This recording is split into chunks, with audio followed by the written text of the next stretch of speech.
1K subscribers! Happy 1K subscribers! Happy 1K subscribers!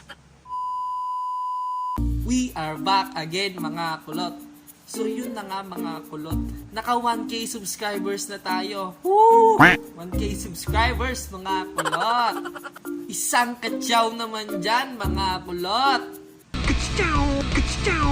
Siyempre, kaakibat ng 1K subscribers na yun, siyempre mga kulot, yung kasiyahan at yung pagkagana na gumawa pa ng kung ano-ano pang mga videos mga kulot. Ano?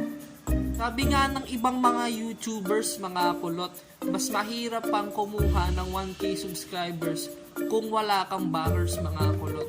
Siyempre, ano nga ba yung backers? Siyempre, yung mga kilala ng mga YouTubers na nauna sa'yo at magpo-promote sa channel mo mga kulot. Mas mahirap nga naman makakuha ng 1K subscribers kung wala ka pang backer mga kulot. Which is totoo naman mga kulot, diba? Kung wala kang backer, syempre nagsisimula pa lang tayo at wala pang ganong nakakakilala sa atin, wala pang ganong nanonood, diba? Napakahirap ng 1K subscribers mga kulot. Pero, paano ko nga ba nakuha yung 1K subscribers in just a span of 1 month? Kung gusto mong malaman ang formula kung paano ko nakamit ito, tapusin mo ang aking video. 1, 2, 3, come on! Back to basic tayo mga kulot. Ito yung mga bagay na dapat gawin ng mga gustong magsimula na maging isang YouTuber. Una, study YouTube.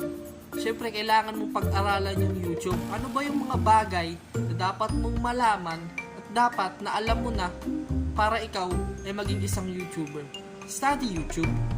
Yung mga bagay katulad ng thumbnail, tags, description box, at kung ano-ano pa mga upload. Kailangan mong pag-aralan siyempre yung YouTube para ikaw ay maging isang magaling o isang ganap na YouTuber. Pag-aralan mo yung YouTube, mga bagay na kailangan malaman sa in terms of editing, posting, thumbnails, at iba pang mga bagay mga kulot. Mga kailangan mo talagang malaman ng mga basics para ikaw ay maging isang YouTuber na.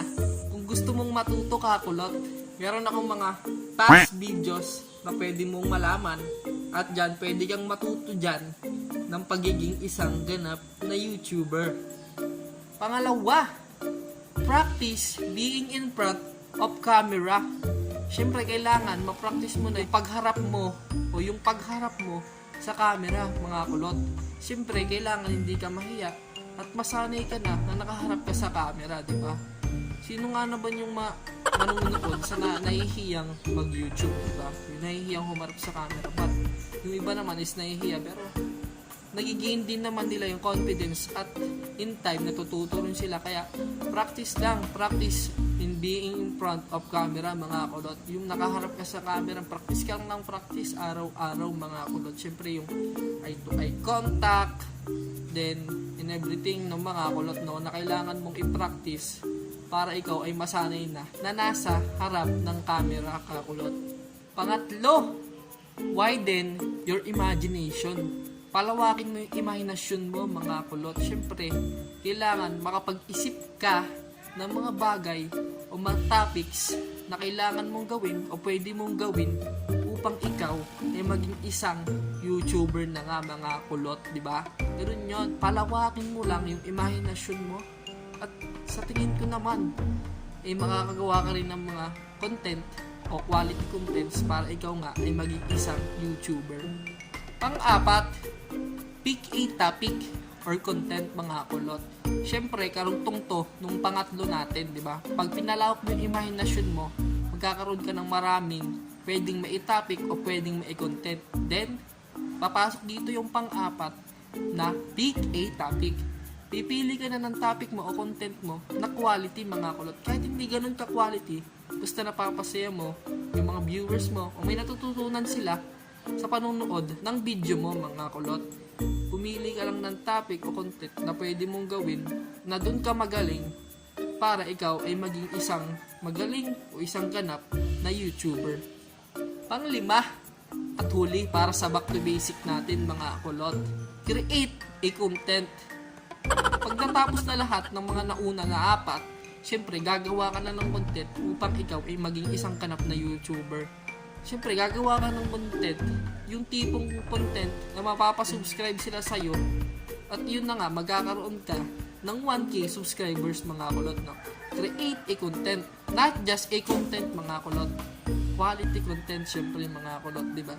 But hindi naman laging quality content, basta yung mga content na nakakapagpapasaya sa'yo, at syempre kasama mo dun yung pamilya mo, di ba mga kulot? Katulad ng mga past videos ko, basta gumawa ka ng content mga kulot, at ikaw ay magiging ganap na YouTuber, at makakamit mo rin yung 1K subscribers mga kulot.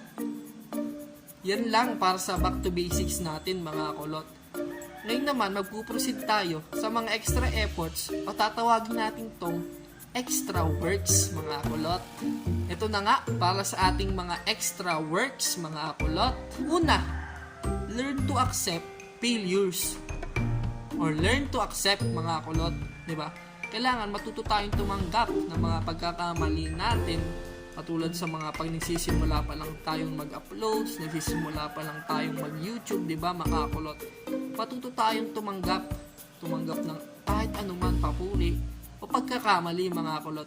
Matuto tayong tumanggap at yun nga, learn to accept mga kulot. Kahit ano pa yung tanggapan na yan, matututo tayo dyan mga kulot. Yun lang mga kulot. Pangalawa, listen to long time YouTubers. Syempre, manghihingi rin tayo ng advice sa mga nauna sa atin. Yung mga matatagal na sa YouTube, di ba mga kulot? Doon tayo manghihingi ng advice, ng kaalaman, kung paano gawin ba to, kung ganito, mga thumbnail, description box, marami pang iba mga kulot, di ba?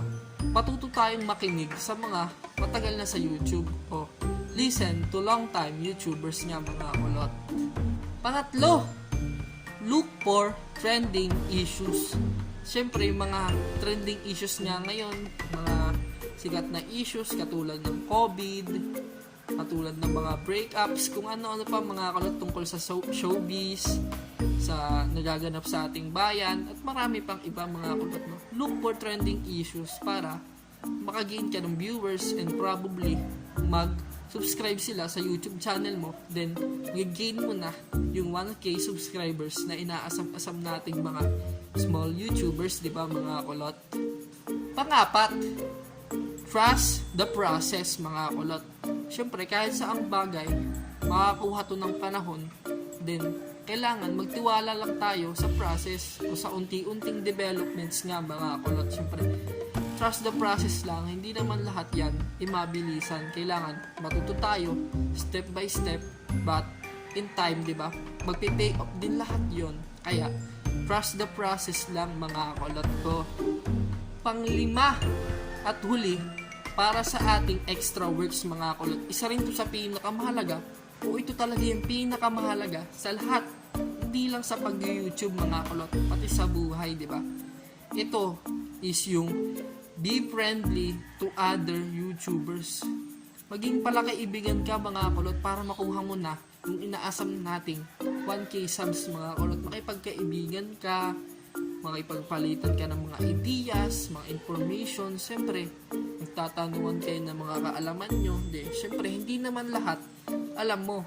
At hindi rin naman lahat alam niya, di ba? Magpapalitan kayo ng kung ano-ano sa watch. Hindi naman natin itatanggi yun, di ba? But, pagiging kaibigan mo sila, then probably, isusupport nila yung YouTube channel mo mga kulot, di ba? Ganun lang naman yun eh. Maging palakaibigan ka sa kahit na anong bagay at mapapabuti ka, di ba? But, hindi lahat ng panahon. Magpipiliin mo syempre yung maayos at mabubuting mga kaibigan, mga kulot, di ba? Basta yun na lang mga kulot, di ba?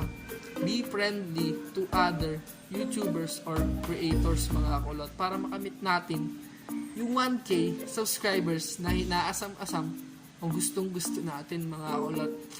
Halos nasabi ko na rin lahat naman yun mga kulot.